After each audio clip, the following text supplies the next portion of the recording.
యెషయా గ్రంథం 1వ అధ్యాయం. ఉజ్జియా, యోతాము, ఆహాజు, హిజ్కియా ఎను యూదారాజుల దినములలో యోదాను గూర్చియు యెరూషలేమును గూర్చియు ఆమోజు కుమారుడగు యెషయాకు కలిగిన దర్శనము. యెహోవా మాటలాడుచున్నాడు. ఆకాశమా ఆలకించుము, భూమి చెవియొగ్గుము. నేను పిల్లలను పెంచి గొప్పవారినిగా చేసితిని గాని వారు నా మీద తిరగబడి ఉన్నారు. ఎద్దు తన కామందు నెరుగును, గాడిద సొంతవాని దొడ్డి తెలుసుకును. ఇశ్రాయేలుకు తెలివి లేదు, నా జనులు యోచింపరు. పాపిష్టి జనమా, దోషభరితమైన ప్రజలారా, దుష్ట సంతానమా, చెరుపు చేయు పిల్లలారా, మీకు శ్రమ. వారు యెహోవాను విసర్జించి ఉన్నారు. ఇశ్రాయేలు యొక్క పరిశుద్ధ దేవుని దూషింతురు. ఆయనను విడిచి తొలగిపోయి ఉన్నారు. నిత్యము తిరుగుబాటు చేయుచు మీరేలా ఇంకనూ కొట్టబడుదురు? ప్రతివాడు నడినెత్తిని వ్యాధి కలిగి ఉన్నాడు. ప్రతి వాని గుండె బలహీనమాయను. అరికాలు మొదలుకుని తల వరకు స్వస్థత కొంచెమైనను లేదు. ఎక్కడ చూచినను గాయములు, దెబ్బలు, పచ్చిపుండ్లు. అవి పిండబడలేదు, కట్టబడలేదు, తైలముతో మెత్తన చేయబడలేదు. మీ దేశము పాడైపోయాను, మీ పట్టణములు అగ్ని చేత కాలిపోయాను.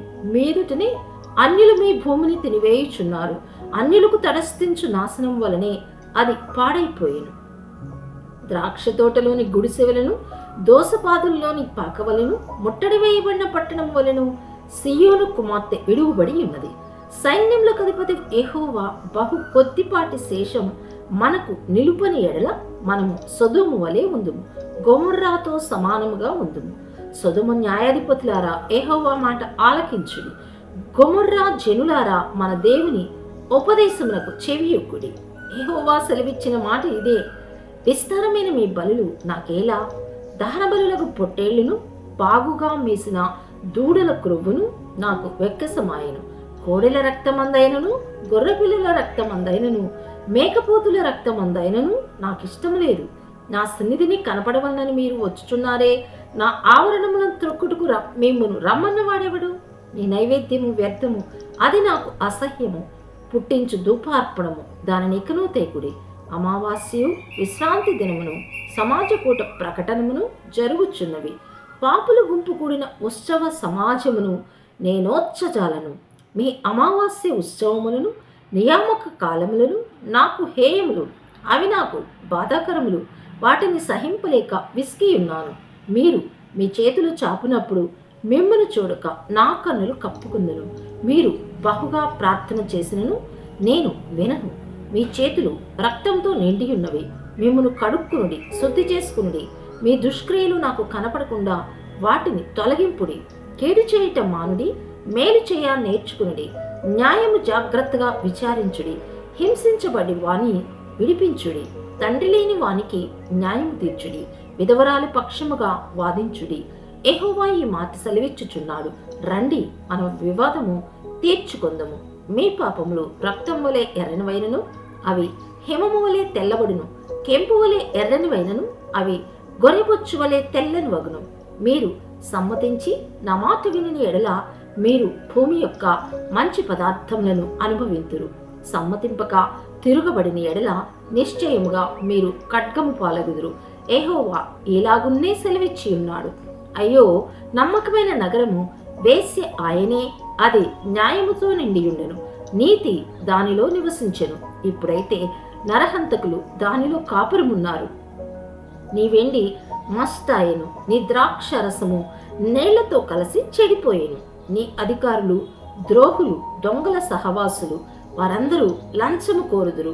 బహుమానముల కొరకు కనిపెట్టుదురు. తండ్రి లేని వారి పక్షమున న్యాయము తీర్చరు. విధవరాండ్ర వ్యాజ్యమును విచారించరు. కావున ప్రభువును, ఇశ్రాయేలు యొక్క బలిష్ఠుడును, సైన్యములకు అధిపతియునగు యెహోవా ఈలాగున అనుకొనుచున్నాడు: ఆహా, నా శత్రువులను గురించి నేనికను ఆయాసపడను. నా విరోధుల మీద నేను పగ తీర్చుకుందును. నా హస్తము నీ మీద పెట్టి క్షారము వేసి నీ మస్టును నిర్మలము చేసి నీలో కలిపిన తగరమంతయు తీసివేసేదును. మొదట నుండినట్లు నీకు న్యాయాధిపతులను మరలా ఇచ్చేదను.